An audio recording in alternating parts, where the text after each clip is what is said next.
James and Sarah's agent offered an urgent deal, a century-old mansion, impossibly cheap. They had to decide immediately. The agent kept saying something odd. This house wasn't meant to be lived in long. When James found a hidden vault beneath the stairs, they expected heirlooms. Instead, decades of ledgers documented mysterious money transfers. When the financial historian examined them, his face drained of color. James and Sarah Chen had been searching for their first home for months. The market was brutal, prices kept climbing, and every property they liked slipped through their fingers. They were beginning to lose hope when their real estate agent called with an unexpected opportunity. The agent sounded urgent. A century-old mansion had just been listed, and the price was shockingly low.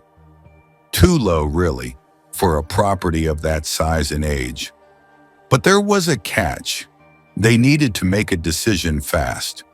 When they arrived for the viewing, the mansion took their breath away. 3 stories of Victorian architecture, overgrown gardens.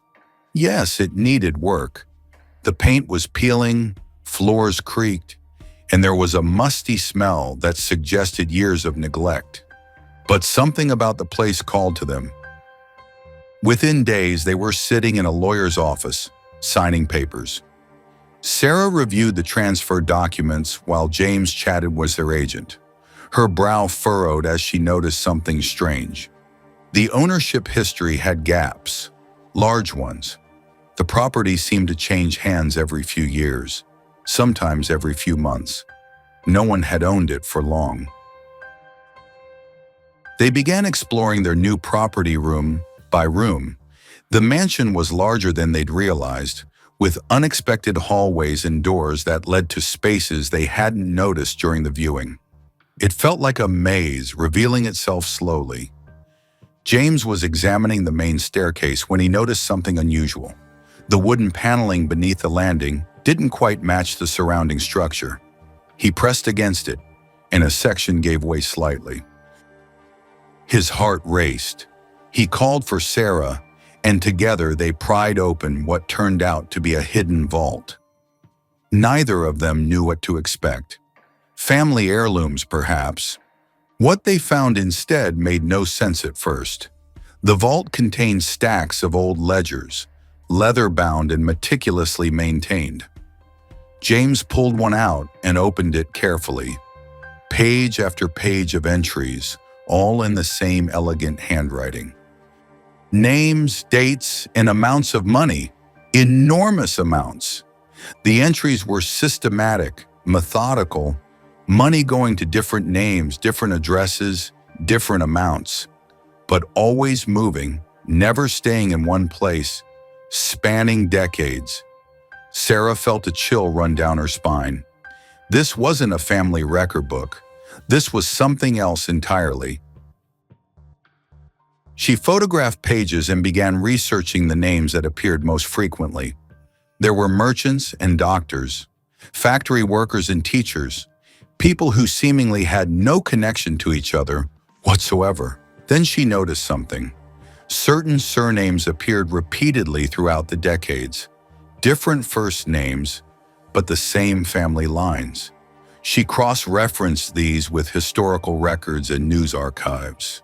Those families were all associated with wealth and influence. Some remain prominent even today.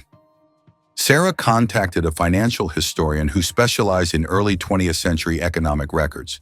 She showed him photographs of the ledgers. He studied them for a long time, his expression growing increasingly serious. When he finally looked up, his face had drained of color. He explained that the mansion had served as something most people thought only existed in modern times, a staging house, a place where illegal money was cleaned before modern banking regulations existed. The house was never meant to be a home. It was a tool. Keeping ownership rotating meant no one could be directly connected to the operation. Near the bottom of one particularly old ledger, Sarah found a brief note written in the same elegant hand. Next generation, inherit. The house itself had been part of the inheritance. James and Sarah sat in their living room, surrounded by evidence of crimes committed long before they were born. They felt sick. Their dream home had been built on deception.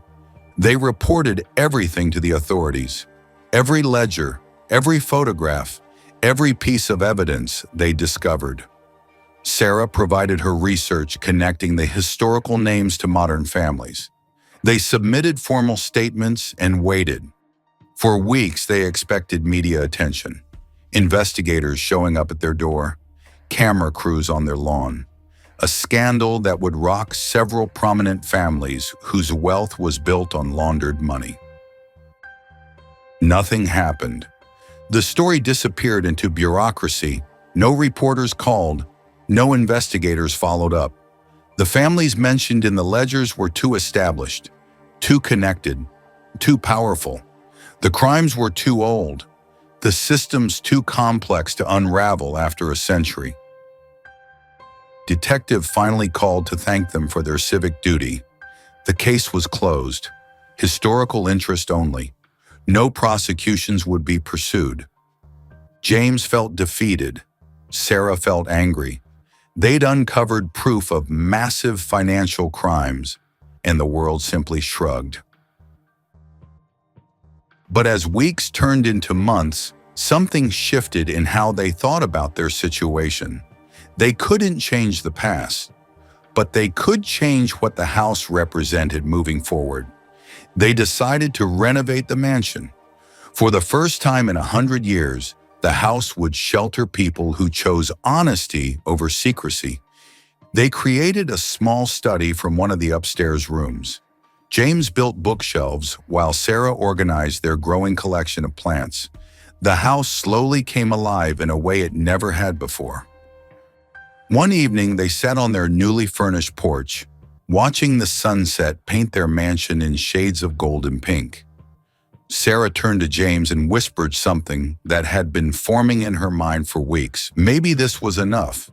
Taking something that had been built on dishonesty and filling it with integrity was its own kind of justice. The house had carried secrets for a century. Now it would carry something different. Two people starting their life together, choosing to do things right even when the world around them didn't demand it. James squeezed her hand. They couldn't prosecute the past, but they could transform their present. What would you have done if you'd discovered your dream home was built on a century of crime?